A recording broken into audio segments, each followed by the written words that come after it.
What's good, y'all? We are super excited to share this announcement. This summer, Fanatics Fest returns to NYC and is taking over the Javits Center from Thursday, July 16th through Sunday, July 19th. Now you get a chance to meet your favorite athletes from across every major league. Check out live panels and podcasts from some of the biggest names in sports. Buy, sell, or trade collectibles, cop exclusive merch, and connect with fans around the world sharing your passion for sports. Tickets are on sale now at FANATICSFest.com. And when you use the promo code Knicks Film 10 at checkout, you get 10% off your purchase. It's an extra day for the world's #1 sports fan festival coming together under one roof, and you won't want to miss it. Been that long? You want to try that again outside after school, you punk? After school, after school, we ball. Just meet me after school. After school, after school, we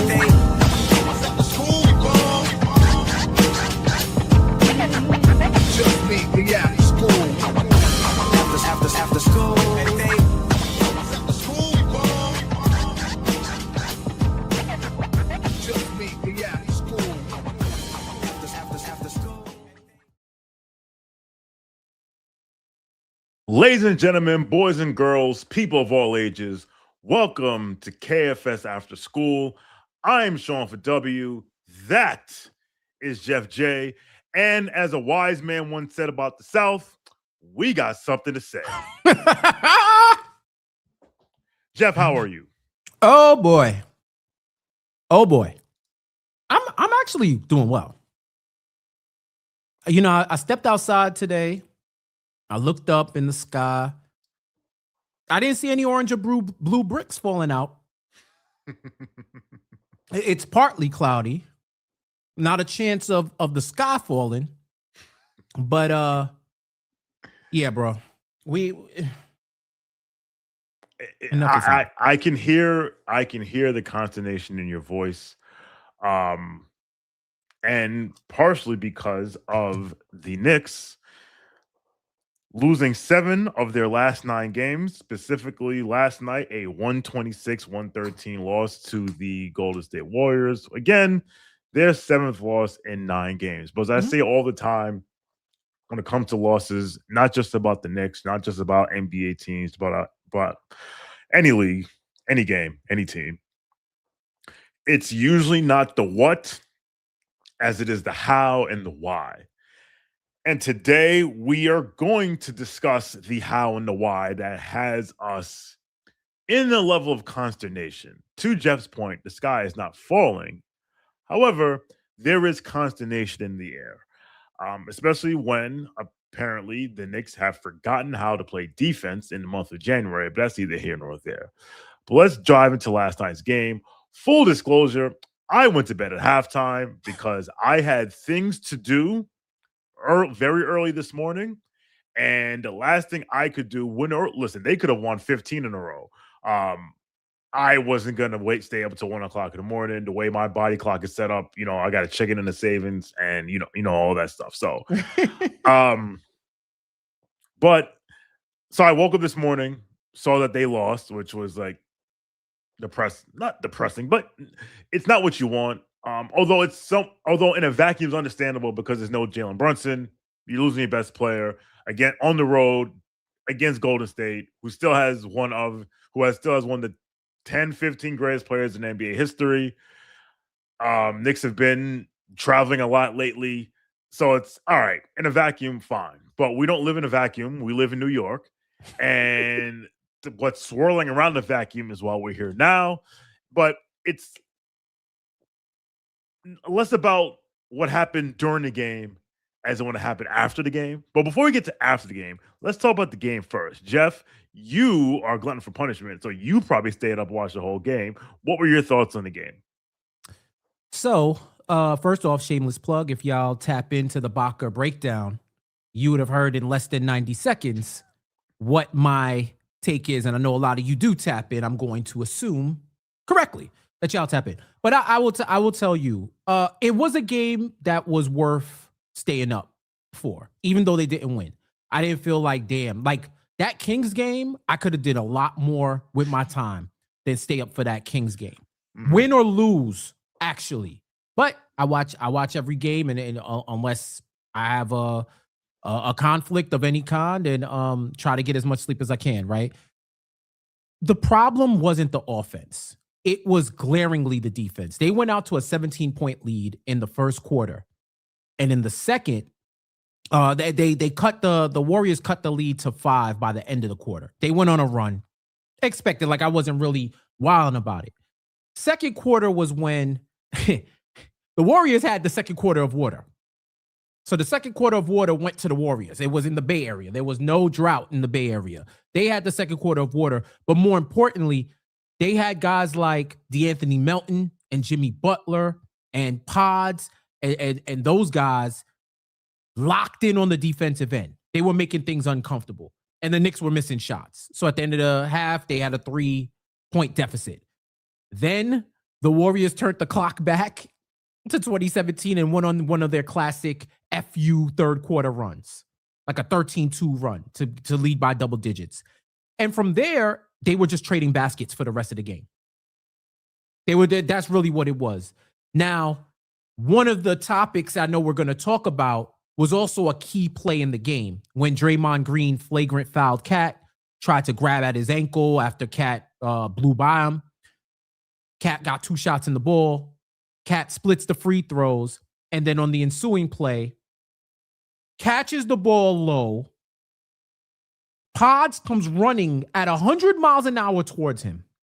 Cat lifts up his arms.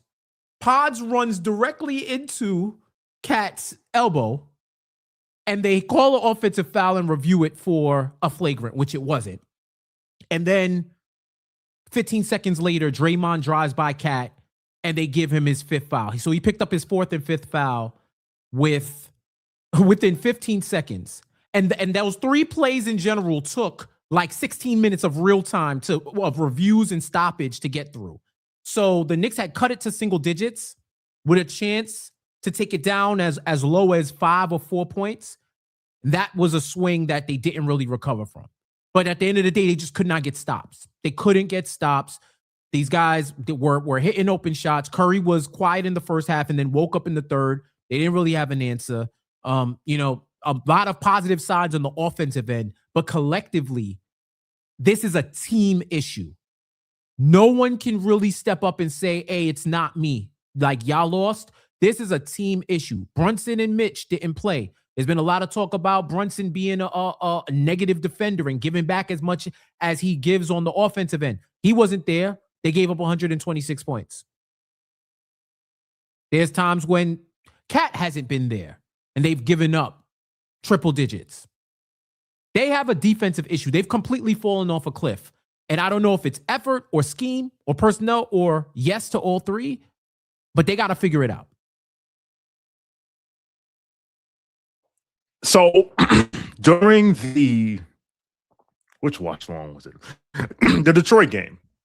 During the Detroit game, I had said that I kind of shut them some bail, like, all right, it's January, they're tired, NBA Cup, whatever, yada, yada, yada. Even though it was annoying that, again, they had to have known that the Pistons had this game circled on their calendar and they just didn't care. Exactly. That was 10 days ago. Like, now it's gotten to the point where you are choosing to play this way. Like, this is a choice. This is not a team making you bend to their will. This is a choice. And if you're going to play like this, again, I'm the first person that tells you, I think the season's too long. I think the idea of, more basketball, well, there's a diminishing return to more basketball, but that only lasts for so long. I don't want to hear about the NBA Cup. That game was a month ago. I don't want to hear about it. Well, I didn't want to hear about it 2 weeks ago. I seem to be choppy. All right, let me see. You're going in and out a bit. I'll take care. Actually, for one, I'm going to figure something out. Yes, sir.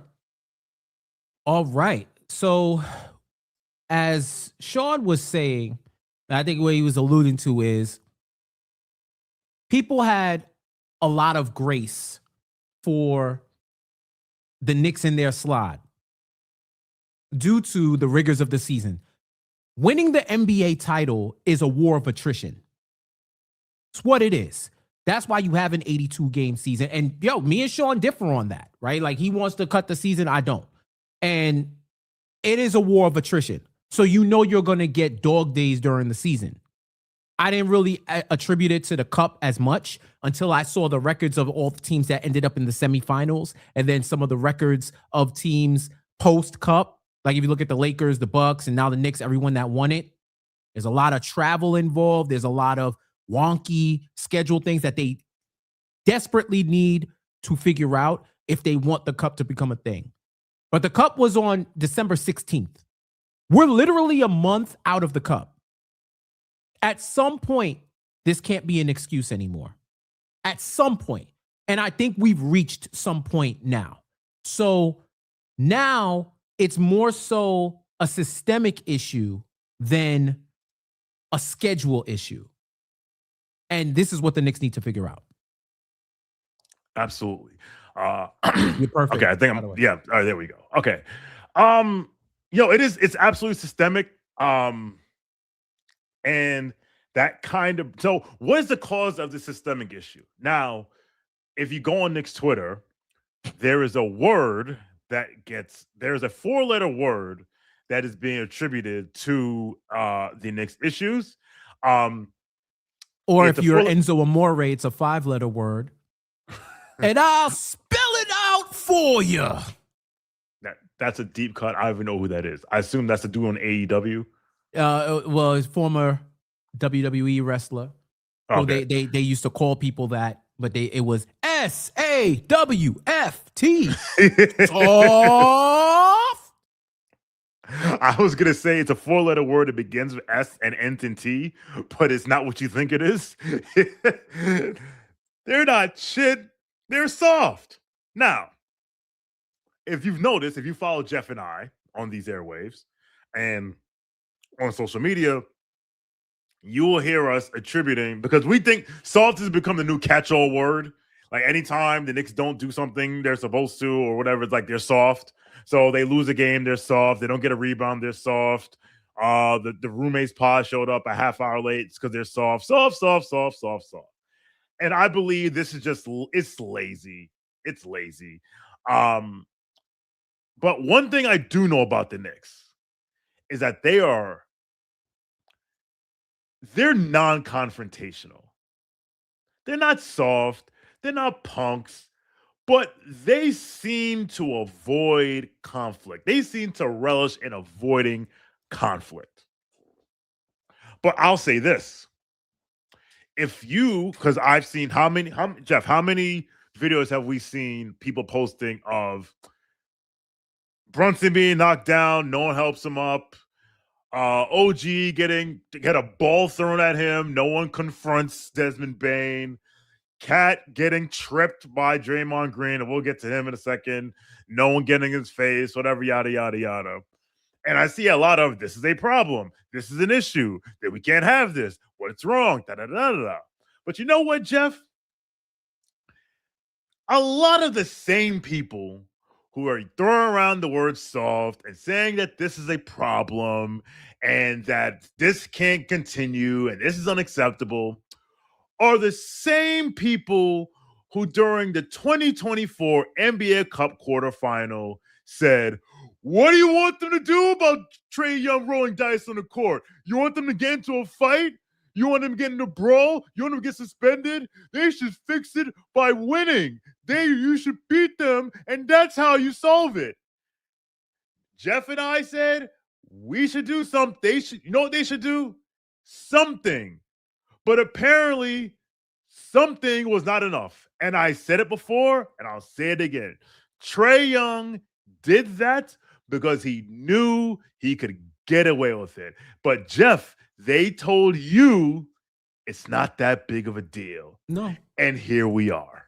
No, yeah, it wasn't that big of a deal. The best way to solve it is to beat them the next game. Only problem was in the quarterfinal matchup, there was no next game because you were knocked out of competition. The next game was going to be in the regular season with way lesser stakes. You know? All right.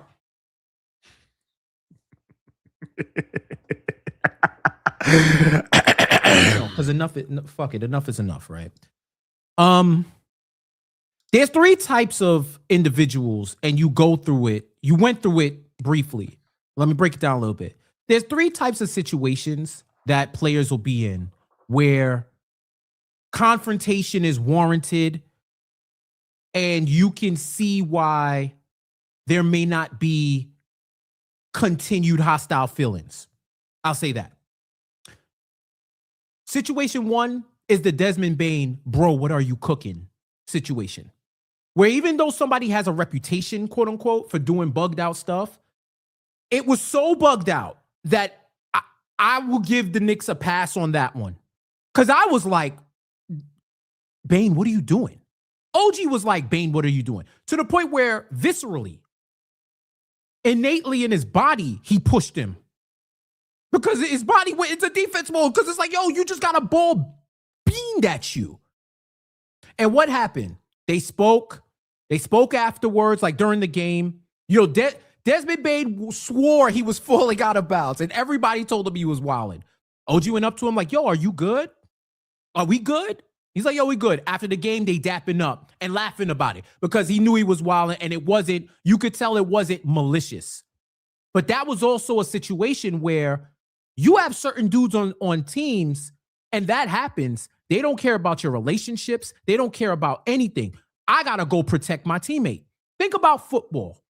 Anytime the quarterback gets hit, and it's even a fraction after the play, or it could be perceived that you're trying to hurt this guy outside of the lines, you got 2 or 3 offensive linemen who are pushing you off, who are getting in your face, who are telling you, nah, you're not doing that to my mans. Because if I give you an inch, you're going to take a mile. So I'm going to nip it in the bud right there. That didn't happen with OG, and I think the NBA universe got a collective laugh out of it. So we move. No harm, no foul. Then you have the Dylan Brooks category. This is who you are. One of the all-time, I hate this motherfucker if he's not on my team, but I would love to have him play for my squad. He makes this his persona. He's like the WWE heel. He makes it his persona. He trolls. He plays physical defense. Y'all might get into like a scuffle or whatnot, but y'all could dap up after the game because he keeps it on wax. It's about the game. It's all about the game and what's going on. I've seen plenty of times in the park, in gyms, playing organized hoops, where trash talk goes too far. Even if it's not personal. Trash talk goes too far, especially if the person talking trash is killing the other person and giving them enough buckets. At some point, somebody's going to snap. And you might have a scuffle. But then afterwards, you dap it up. Because it's not really that. It was just hoops. It was just hoops. Yes. Then you have the Draymond Green category. Right? A dude who has waged a campaign against your teammate for 2 years now, maybe even 3. Because I'll keep it real. I don't know West Coast culture drama, West Coast Conference culture drama like that. Like I did my toe into it. I don't have complete knowledge, but I know because it was loud. This man grabbed your guy's ankle. The same thing that happened to Mitch against the Sixers. Grabbed your guy's ankle, fell, and he has the reputation for dirty play. Y'all help him up, and nobody has anything to say? And I'll take that back. Shout out to the football player, Deuce McBride, who, if you watch the replays on the side, and you could tell he was agitated, like Draymond's talking to him, and you could see the body language like, what the hell are you doing? Like having that conversation. Because Draymond was doing something that was so clever that people might not catch. Because collectively, y'all have accepted this for what it is. He is talking to everybody on the Knicks except Cat directly about Cat. Talking shit about Cat to his teammates to see how far he could go, how far he can troll, and to indirectly troll Cat to try to cause him to get out of his game. This is what he was doing. And you know, we've talked about it, Sean. We've talked about it for a minute about how there's a toughness gap between the 23-24 Knicks and these Knicks for the last 2 years. Because guys like Dante, guys like Ihart, and yes, guys like Julius Randle are no longer here. Guys who pressed Embiid out when he tried to injure Mitch and ended up costing him a playoff run and possibly the Knicks a finals run with that injury.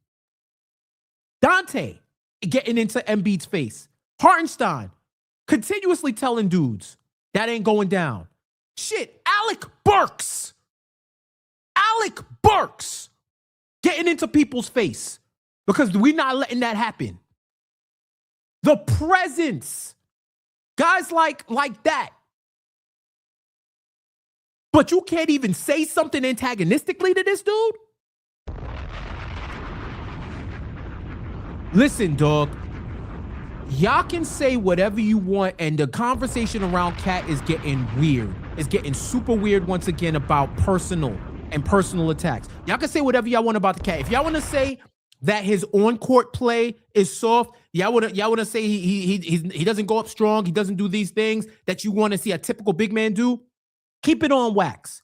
But if we're going to start psychoanalyzing, I got a take for you. Cat ain't the softest person on the team, because since he's gotten on the team, he's the one dude that I've seen get into a scuffle for somebody against them same Pistons.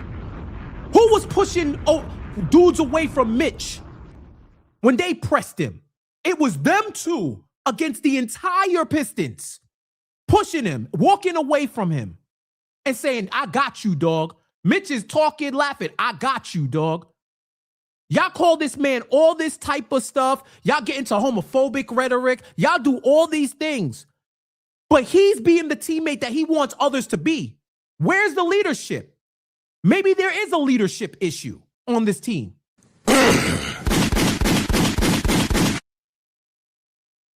Maybe there is. Because if y'all all are gonna fall back when dudes play physical, when dudes get in your face, when dudes are talking trash to you about your mans on the bench, what does that say about you? And what does that say about your squad? You know who didn't let that happen, Sean? The 2024 Minnesota Timberwolves. Because in the Western Conference Finals, after Draymond was trashing Gobert and Towns that whole season, and you know the history between Gobert and Draymond, which makes the Cat situation more understandable. TNT had the post game for the conference finals. The Timberwolves win the game. Usually a player goes up to talk to the inside guys. Draymond was on that stage. He was with them. They boycotted and protested going up to speak to them after the game because of Draymond's presence and how he was talking about Gobert and Towns. They had to do the post game just talking to each other with no players because and shout out to John for bringing that up,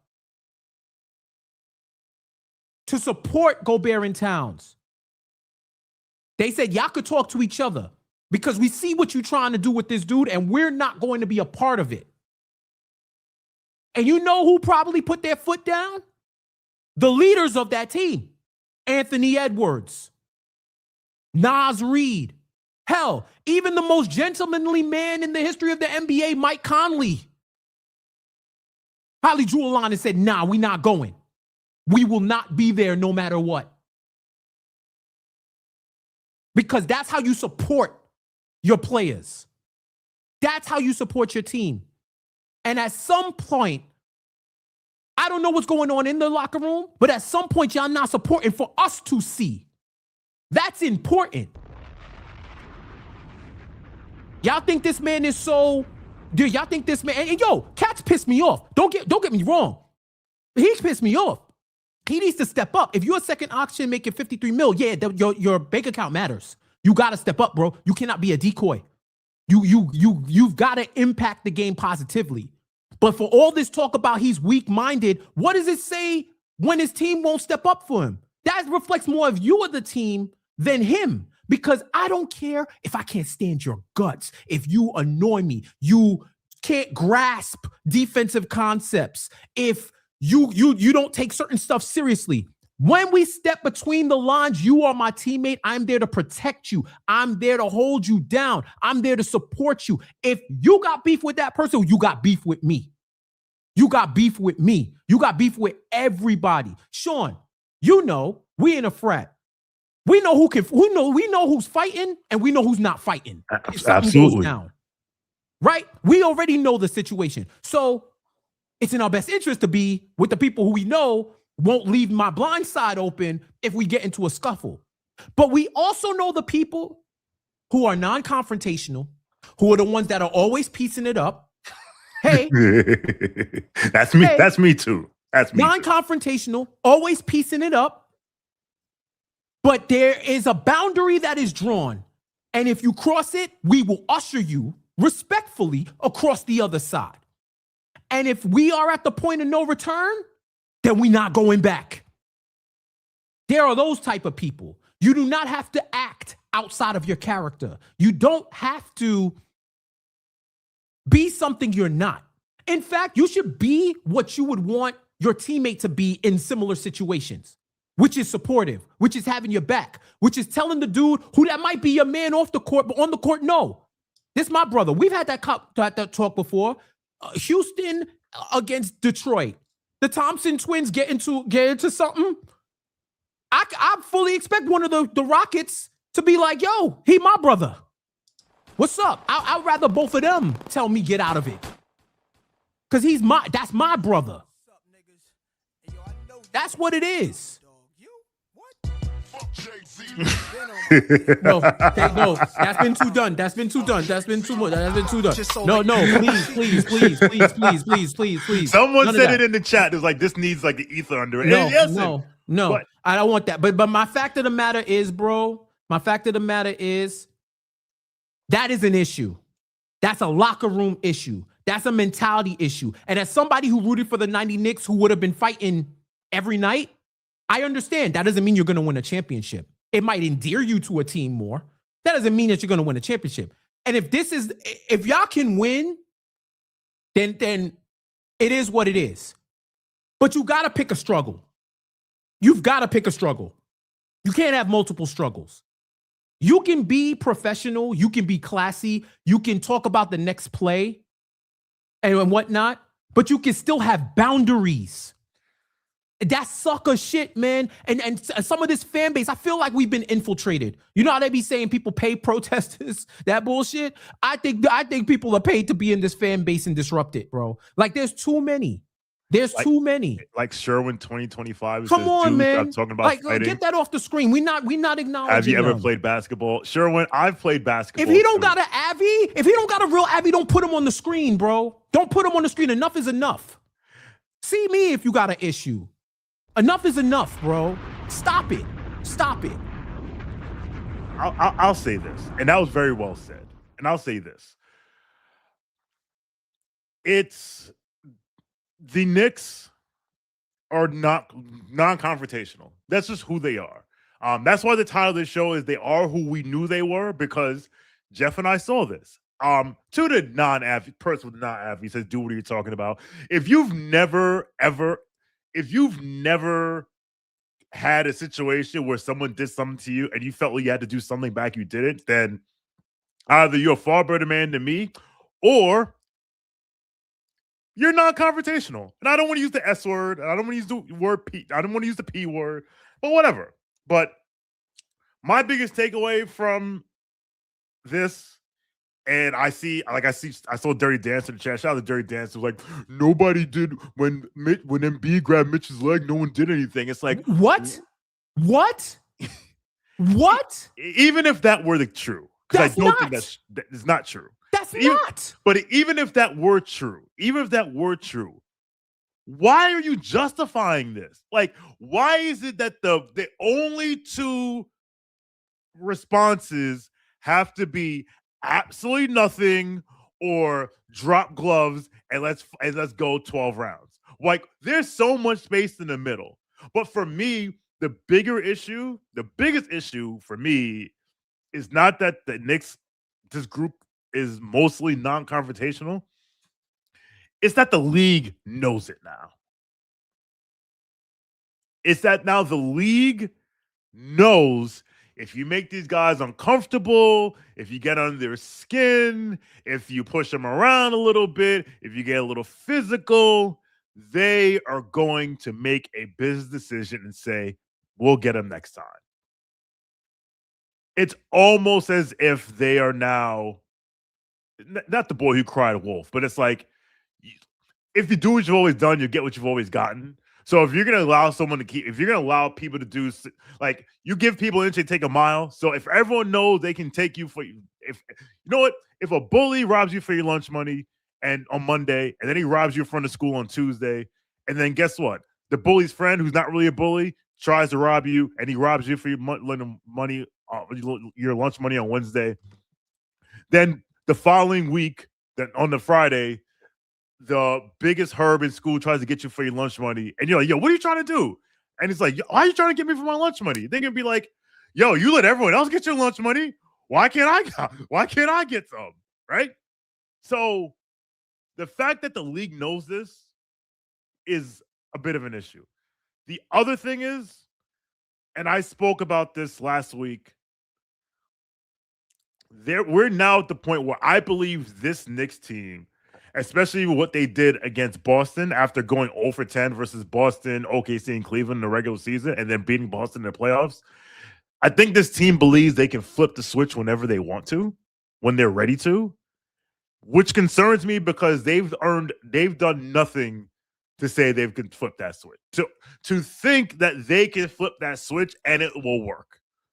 Because maybe they may run into a team where it's time where they go down 20 and like, all right, we're down 20. It's time to fight back. And other teams like, no. We know how to keep you at arm's length. We know all the buttons to push to get under your skin.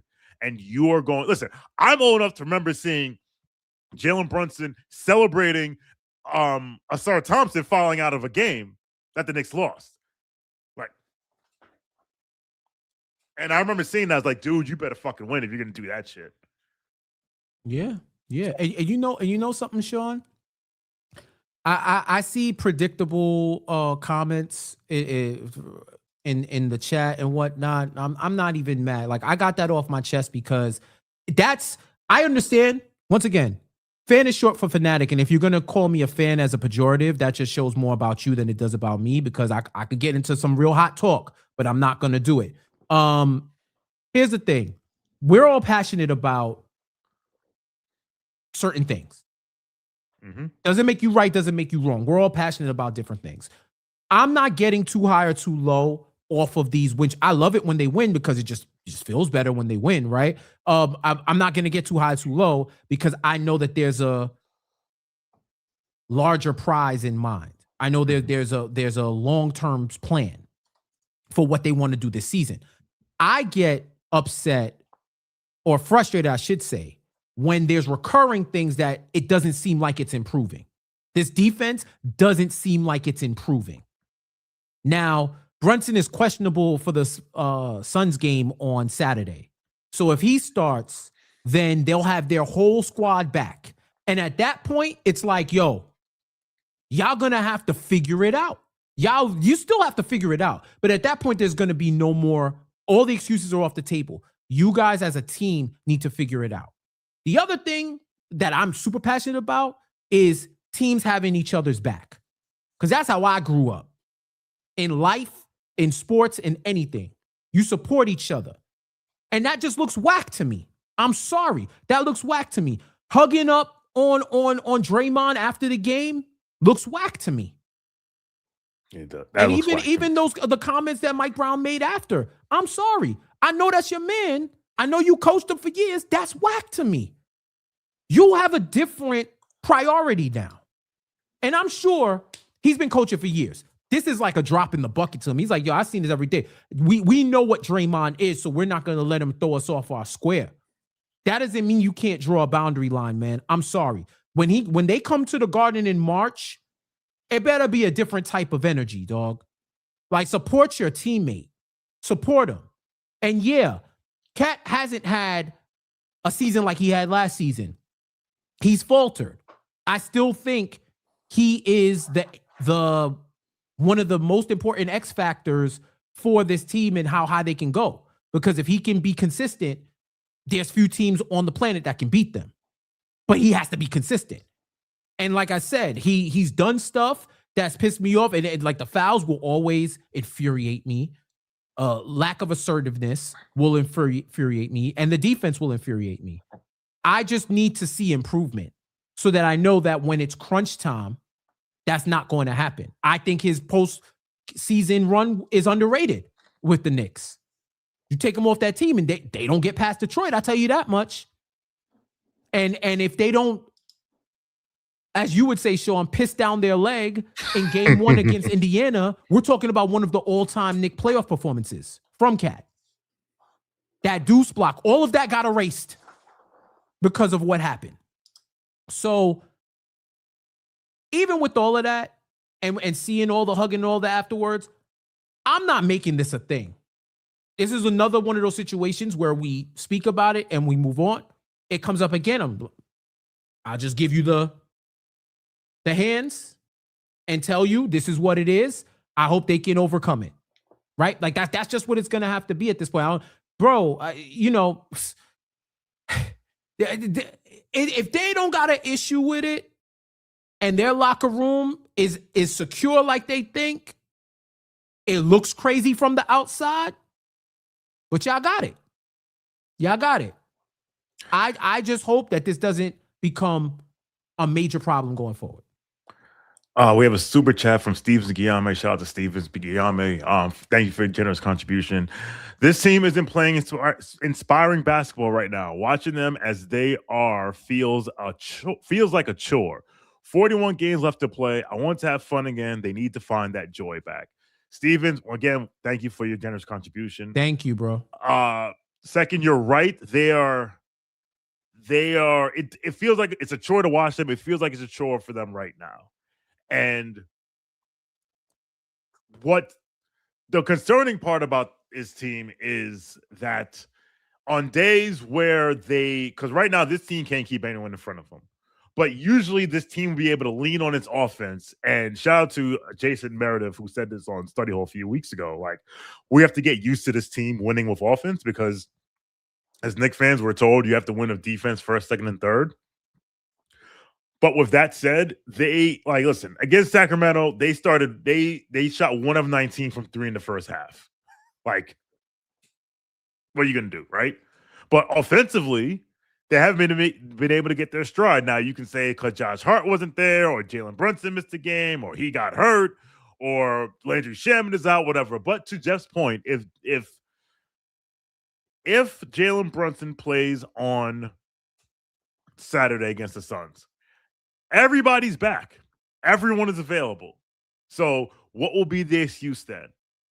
And this is against a team that took care of you in their house a week and a half ago. So I don't know. Another super chat from Ashanaman. Ashanaman, thank you for your generous contribution. Definitely a leadership issue because everyone doesn't respond nonverbal leadership. PJ Tucker was here for a reason. Too many well-behaved guys that were raised right. JB needs a supplement to his lead style, i.e. Dante DiVincenzo. Jeff, your thoughts? Yeah. Yeah, you need that. You need that. If Brunson's not going to be that guy, then you need somebody to be that. I'd actually love to see Josh Hart be that because I know he's that. Because he's that on Twitter. He's that when the cameras are not on. He's that on the roommate show. I'd love him to be that more on the court. I'd love that. I think I think there is a benefit to having multiple styles of leadership in any organization. Mhm. Like the main guy can lead a certain way, and then those that his or her direct reports can then emulate that style with their own wrinkles, especially on a team.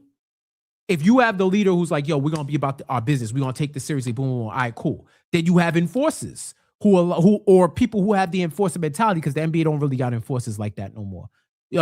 People have the enforcer mentality that, yo, if you step across the line, I'm stepping up. You need that. Or even just to be that fiery focal leader. I think a blend is always best. I agree. I will push back on the idea that like PJ Tucker doesn't play. So this idea that like even PJ Tucker, he said it last year, like, yo, these guys don't talk. He was recently on 7 p.m.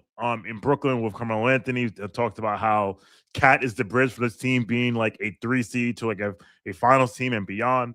But at the same time, like Benji always says, players have agency. Like if this is who you are, this is who you are. You just have to find a way to mitigate that so it does not get in the way of you achieving your goals. Because everyone knows how to attack this team. Kevin Danishevsky says, and thank you for your contribution. I think GTA makes a lot of sense for this team. That's Jose Alvarado. Jose Alvarado is Kevin's new Mikal Bridges. Yes, the new player he's going to bang the table for that will solve all of our problems. I listen, I have no problem with him on the team. Jonathan Macri, the one and only Jonathan Macri, spent an hour and 30 minutes going over possible Cat trades. Too long, didn't read. There aren't very many out there, so this dude is on his team at least through this year. But he would make sense for his team from a basketball standpoint, as well as like Doug, again, we grew up watching the 90s Knicks. I'm sorry if I want to see someone get in someone's face, right? Dirty Dance has a comment. You're a miscreant. Yeah. You're a Neanderthal, Sean. That's why. He said in chat, chirping doesn't mean anything, Sean. That was a throw hands moment. And you know what, Dancer? You're right. You're right. However, if you throw hands in this league, you take money out your pocket. Look, they suspended Dennis Schroeder 3 games for tracking down Luka after the game. 3-game suspension. So it's limited. I believe that the NBA should allow fighting. Like if we allow fighting in every other sport, just let them fight. You suspend them and get out the way. Probably never happen for reasons that I do not have time to go into right now. But the next best thing is just showing, like, listen, at the bare minimum, guess what? I'm gonna tech and so are you. Now you got to be in your best behavior for the rest of the game. Like you got to do something. You have to show people that this will not be tough. Like Detroit is drooling watching this. Drooling. We're not going to be able to play Cleveland all 3 rounds of the playoffs. Orlando is drooling. I was so disappointed, bro. That man grabbed Cat's ankle. Cat fell. Cat got up. No one's.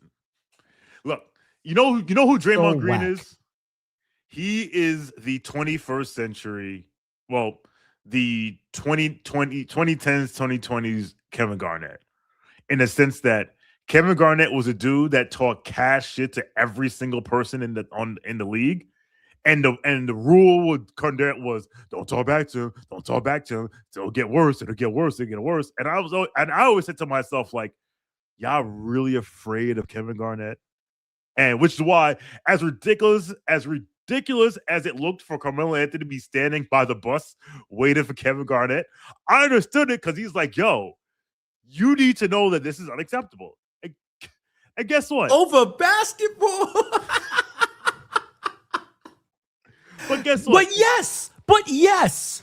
If that makes me Neanderthal, if that makes me something, then so be it. Whatever. Like, I don't care. Like, you know what's crazy, Sean?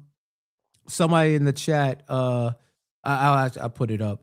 He says Draymond and Butler been dissing Cat for a long time now, but it's on steroids lately. Cat hasn't responded yet. Now it's just bullying. Cat must respond. Get a T, break a jaw, bro. Right? Mhm. That's another issue that I didn't say when I go, because I blacked out. I don't even know what I said. But bro, this is deeply personal. This is a dude, because I know you got it lined up. You're gonna play the clip, right? Yeah, yes. Matter of fact, I don't know if you have anything else. No, to actually, say I don't. about I don't the have. dude. I have. This I is know what gonna you're get talking about. better, by the way. Like the Knicks are gonna get back to winning. They're not gonna fall off a cliff. Yes. You know, it's just the way this is gone. You got people who still put Houston as contenders, but they've been on a similar slide to the Knicks. You know, it is what it is. I think it's gonna get better. This is just really annoying. Yes, and I'll say this, and we'll get to the next section. K Boogie 201 says, Draymond's a fraud. He only goes like he's not KG. Draymond's a fraud. He only goes back at guys he knows won't go back at him. Let me tell you a secret. Same thing of Kevin Garnett. You think Kevin Garnett was talking shit to Ron Artest? So I gotta say, that's what people think is going to happen if the Knicks set a boundary. That it's going to be malice in the palace. all right. This is what we saw on social media. Shout out to CP the franchise Knicks Fan TV. I think they just hit like 100,000 subscribers. But Knicks Fan TV, shout out to them. They do great work over there. This is during the game. Draymond Green to the Knicks bench after that last catch shot attempt. What did I tell you? He's a baby. Damn. Dog. If Tony from Knicks Twitter, and I love Tony, right? If Tony yelled, if Tony saw you hit a shot, take a shot, and said, and Tony in his voice, what I tell you, he's a baby. I'd be like, Tony, don't do that. You talking about NY? Yeah. Yo, and his voice is so deep. You'd be sick. Like, nah, you gotta say something, bro. You gotta say something. Because your guy's fucking soft. He's fucking soft. What I told you, he's a fucking baby. Like, yo, Tony, chill. Like, and you gotta say chill. You gotta say chill, bro. Next, this is after the game. This is from City Hoops. I'm sorry, this is a problem. This is Mike Brown dapping up giving Draymond Green a big ass hug after the game. And a lot of people said this is a problem. One, this is a problem, but Trae Young, whatever. Anyway, I'll say this. One, Mike Brown won championships with that team. So I am not surprised that he's still cool with them. And I'm not even saying that he should stop being cool with them, right? Part of me, though, thinks that Mike Brown, like, I'm going to play this again. Mike Brown gives him a big hug, and he does it for a reason. Because he knows this is going to be seen. And this is the day after he called Cat out for not getting up after, you know, that basket hanging cherry pick play, right? Like, Mike Brown ain't dumb. He ain't stupid. Now,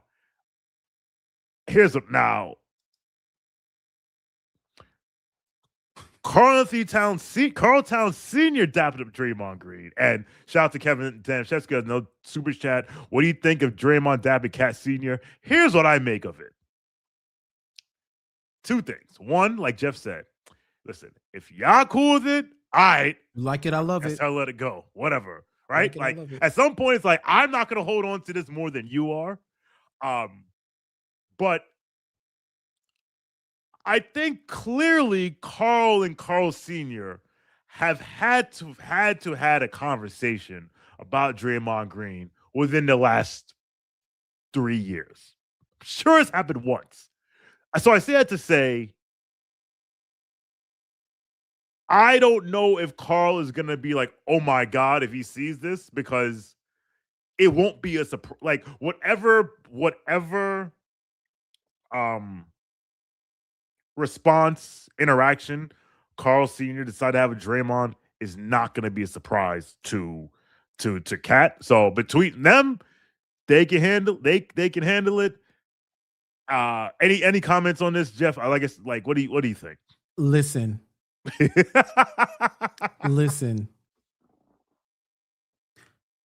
I mean, so I get my popcorn again. Hold on. No. I wish I had my dad here so that he would be able to do something like that. So I'm not going to slander his pops. I've also seen this situation where you go to OGs of the person you're beefing with to show like a respect and to have a certain conversation. And Cat Sr. is an OG, right?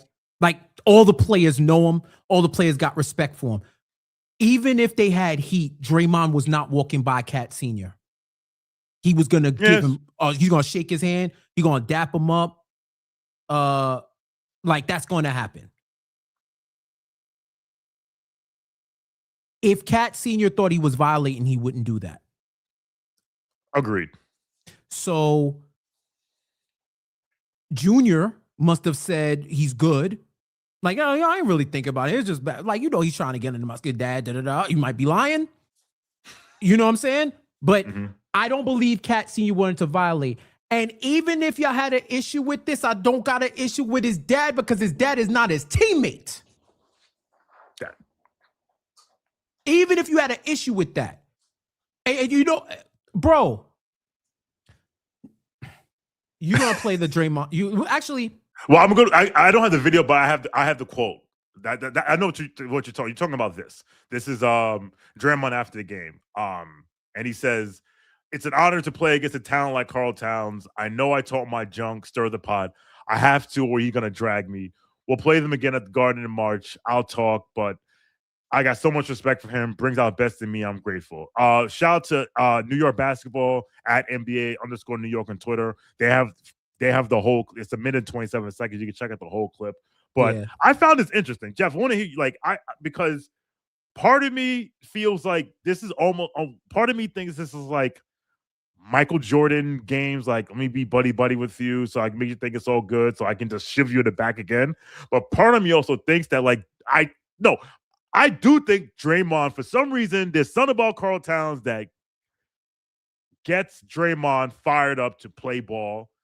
And that is an honor of respect because, as Reggie Jackson said, they don't boo nobody because they're guys that Draymond looks at as like, I don't got to worry about you.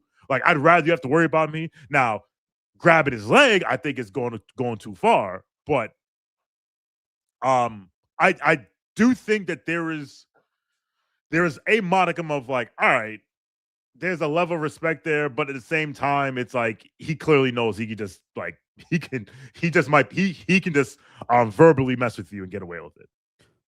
A wise man named Tony Yayo once said, "Rap is like wrestling, everything is fake."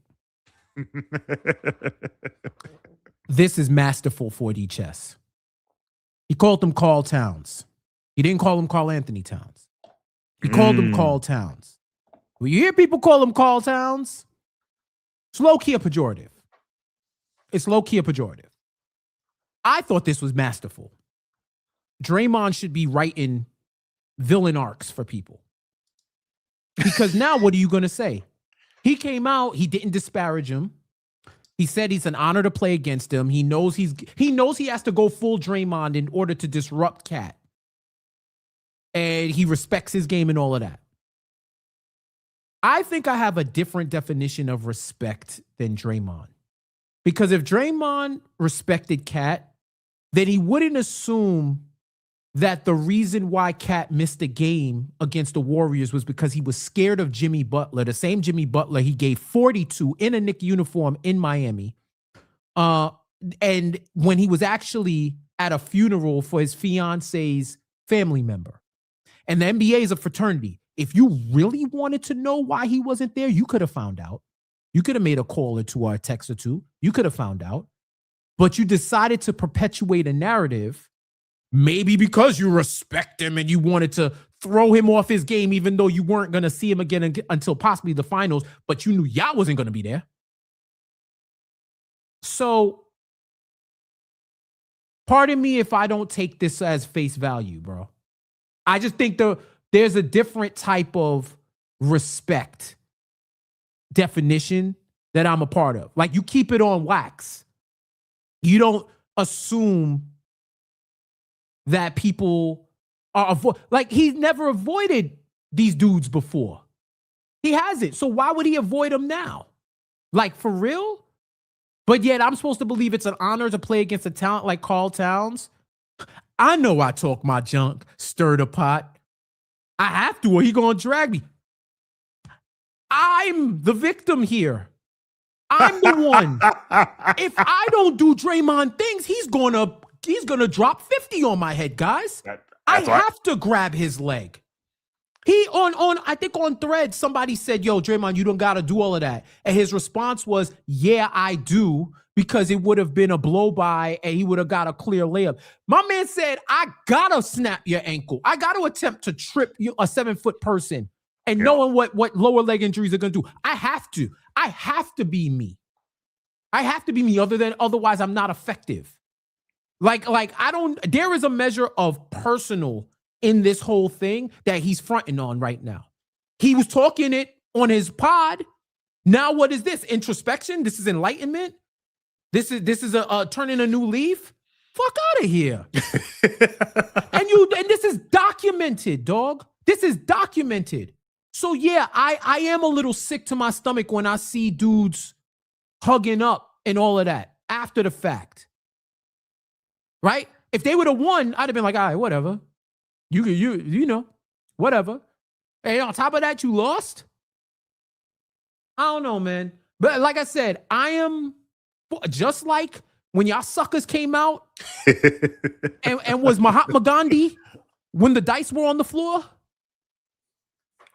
I can accept having a difference of opinion to y'all, but I know I'm right. I can accept. Even if I'm wrong, I know I'm right.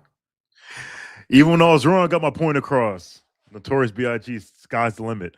To what you were talking about earlier, and this is a good segue. This is Draymond tripping Karl Towns, which, yo, dude, like, for me, listen, if you do this on a basketball court in a pickup game on the street, this is at the bare minimum. I'm like, game over. What the fuck are you doing? Minimum, over. What the fuck are you doing? Said in John Krasinski, he retweeted it and said, reminder, when the Wolves were in the Western Conference Finals against Dallas and Draymond was on TNT, they decided as a group to boycott the post-game show after winning in Dallas as a show of support to Gobert and Towns. It was hardly perfect in Minnesota. There were times when there were strains or frustrations or whatever. But when they had to have each other's backs, they did. So to that, I will say the second part is interesting to me because do the Knicks feel that they didn't have to have each other's backs today, but to have his back like later? What will it take to have your teammates back? Because to your point, Jeff, these are your teammates. Like, listen, if we're out at at a Knicks watch party and you get into it with somebody and that person and you were completely in the wrong, I'm going to separate y'all. I'm going to chill, whatever.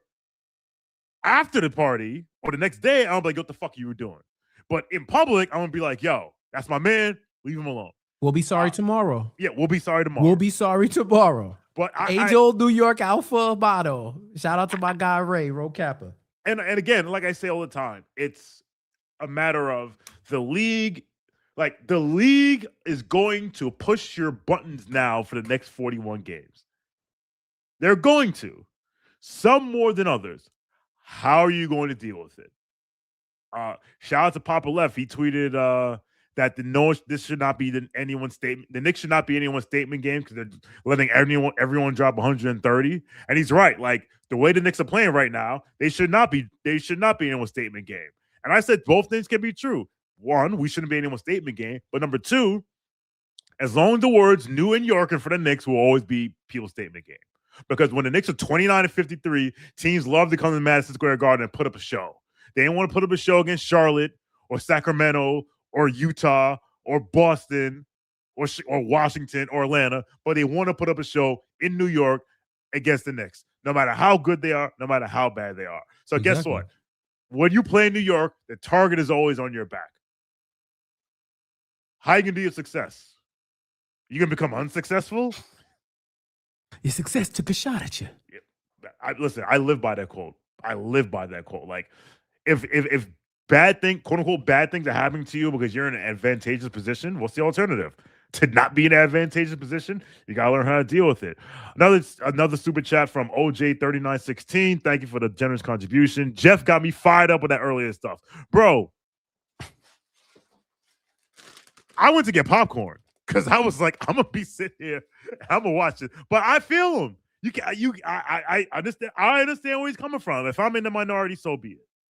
Bro, I'm going to give y'all some behind the scenes. I've been texting Sean all day. All day. Every time I send a text, I got even more pissed off. Every time I looked at my mentions and seen all y'all suckers that act like people shouldn't step up for one another or scapegoating, catgoating, I was getting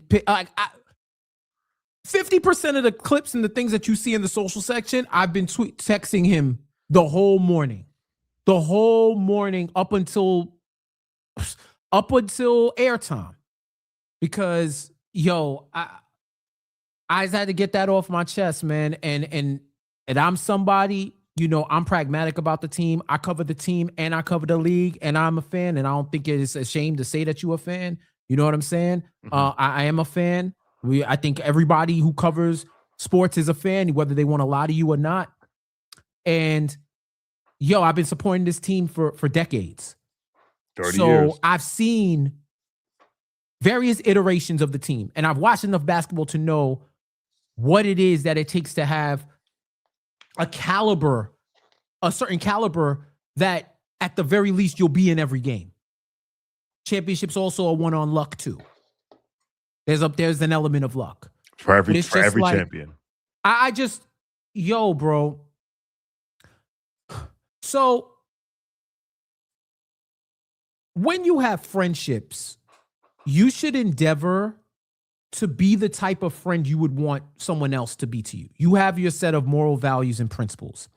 If your morals are mutable by situation, then you have no code and you can't be trusted. Yes, if you have a change, like there's a change in focus or a change in your perspective based off of evidence, then you reserve the right to change. But if you always flip-flop based on scenario, then you really don't have a moral foundation. There's going to be situations where you have friends, you have family members or whoever who wouldn't act like you would act in a certain situation. The way that they handle something may not be the same way that you do. And you might be expecting them, for example, if someone tries to trip me on the floor, I would expect you to step up to them and ask them what they're doing as a show of support. Others may not have that expectation, but you have to know not to project your own expectations onto others because you're going to be disappointed. And I hope that's not what's happening with the Knicks now, because I've seen situations where other people have gotten into heat and Cat has stepped up. I've seen that. I've yet to see the other way around in the way that Cat did it. I think they're capable, but they don't. And I'm not even trying to cape for do this. I'm keeping it on wax. I'm calling balls and strikes right now. That's what it is, man. And then when you hear about all the noise around the team, you have to wonder, do y'all really like each other? Do y'all really fuck with each other like that? Like for real, for real. Not like, he's cool. Like we hang out, we get grub. You come to my crib and play games. But do you like him? And I'd rather they love each other, because the love would dictate that they have to support each other in those situations. Maybe that may compel you, but I don't know if they really like each other. So I'll say this. Think about your team at work.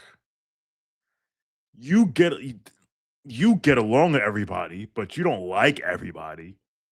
Like you don't hate them, but you have tiers. Like, listen, I had at my last job, I had a team that I worked with, and sometimes we'd go out and we'd have fun, and drinks are flowing, and we're out to like a holiday dinner or whatever. Like you get along with everybody. But if you're throwing a birthday party, how many of those people are you inviting to your birthday party? Right. There's levels. There's definitely levels, but there's also an etiquette, right? Yes.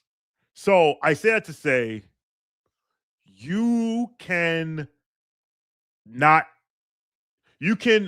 be friends with somebody but still have their back if someone quote unquote crosses the line, disrespects you.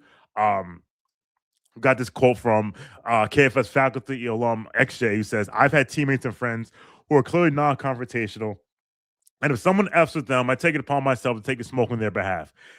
Every team needs that guy, in my opinion." And then he says, "I'm holding on to, even if Cat told me to chill, I don't give a F." And I'm with you. Like, there are people who I don't necessarily love at work, but if we're out and then someone tries some foolishness, I'm like, yo, you got to chill. Like, I'm not going to be like, I'm not going to just watch them do that. And on the way out, I'll be like, hey, man, it's nice meeting you. You know, happy holidays, everything like that. I'm just not going to do that. I'm not. And this, which is another super chat, and I agree with this wholeheartedly. PJ bear hugged Draymond last year, so who knows, man? I remember that. I remember that see too. Somebody else in the comments who made that point after those Draymond comments and after that game where Cat wasn't there. They was all dapping him up. Yep. And I believe we spoke on that too. We did, which is why I never believed the whole, oh, we need someone in here. He's going to fix him. He's going to nah. Like, you can't have it both ways. You can't complain about how AAU was killing the game and then say, well, we need an enforcer. Well, the enforcers come from the AAU culture. So there is no more the enforcer era is over. It's big. Well, over. There's one left. There's one, and he plays in Phoenix. There's one. Oh, actually, no. There's a couple. Listen, Draymond, but not enforce. You know what? You're right. The enforcer era is over, but the agitator era is always going to be there. Yeah, yes. Draymond's an agitator. Dylan Brooks is an agitator. Devo's an agitator. Low-key Desmond Bain. No, actually mid-key. Like, it's out there. Yeah. Desmond Bain's an agitator. Alvarado, like, is an agitator. There got Schroeder. Like, yeah. So, I at the end of the day, as Benji Ritholtz always says, players have agencies, so you have to look in the mirror and decide who you want to be. All right. We have gone way longer than we intended to, but you know what? When you're having a good conversation, it's worth it. We'll save we'll induct someone in the Rage Bait Hall of Fame next week. Induct the Knicks fans. Enough, man. I'm tired. Induct them. Oh my goodness! Induct bots into the Hall of Fame. Listen, again, I checked the voicemail. Why don't y'all leave us voicemails? Huh? I told you, man, take that damn number down. They don't want it. I'm putting the number up again. 641-715-3900, extension 660-862. Listen, if you disagree with everything that Jeff said today, you can make him look like a damn fool by leaving a voicemail and calling him everything but the Son of God, and we will play it on the air. Now, he'll probably flame you right back, but that's the price of doing business. 641-715-3900, extension 660-862. Leave us a voicemail. Now, we're going to end on a sad but positive note. So as we spoke about last week, we lost Aaron Robbins, aka one of the a person who you will not find a bigger Knicks fan than. Last night, there was a celebration of life for E at her favorite place to go after a Knicks game, the Blarney Stone. I attended. Shout out to Cedric. He was there. MJ's Lasagna was there. I got to meet her for the first time. Anthony Donahue, who's there, he spoke. Brill, shout out to Brill. He spoke.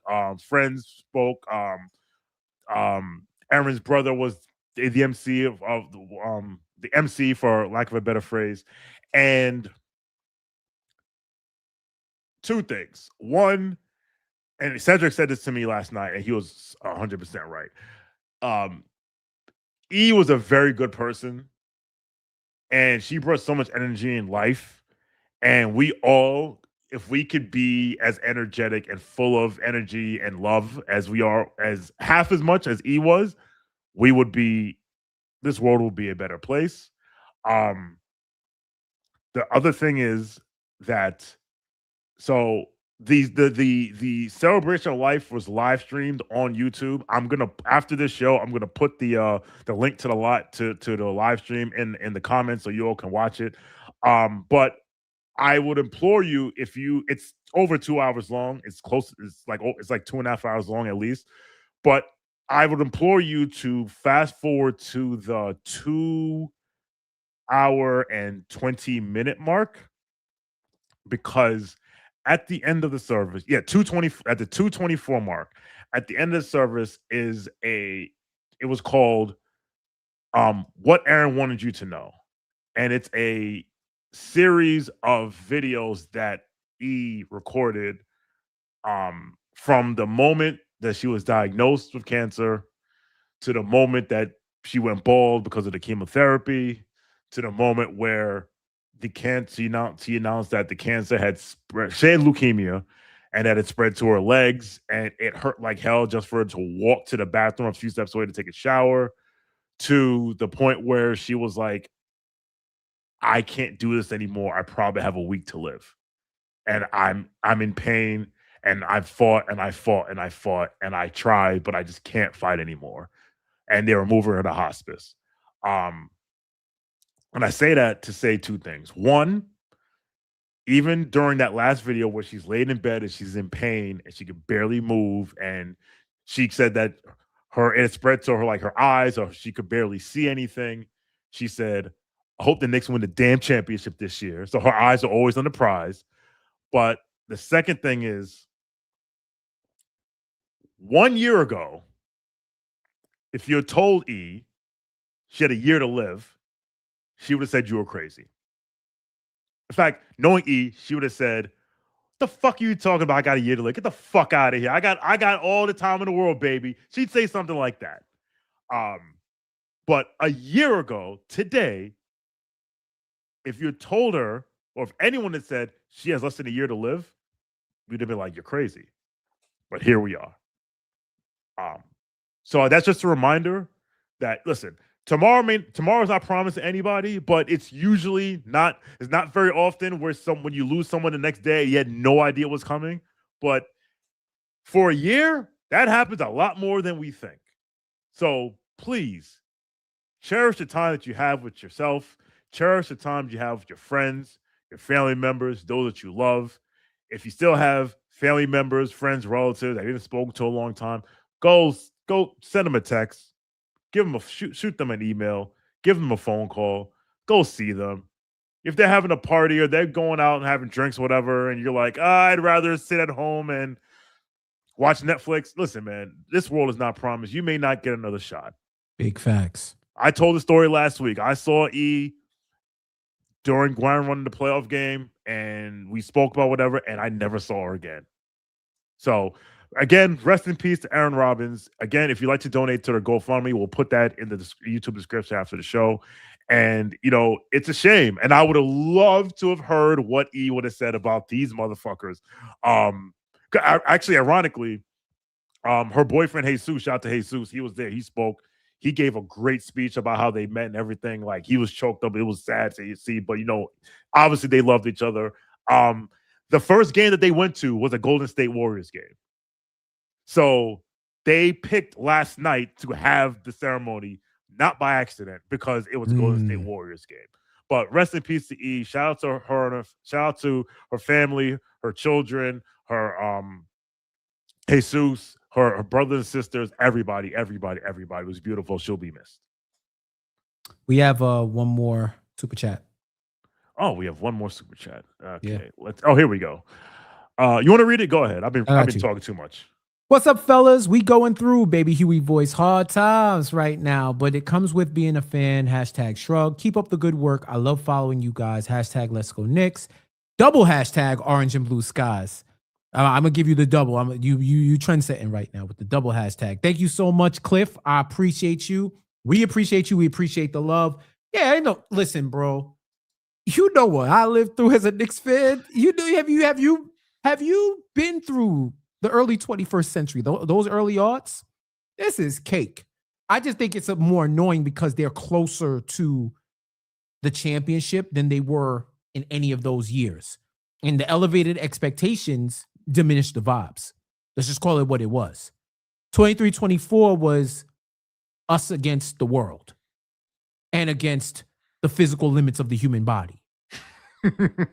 That was fun. Now it's like you supposed to be there. This might be your best chance. You need to get there. So I totally get why it's taken with a measure of seriousness.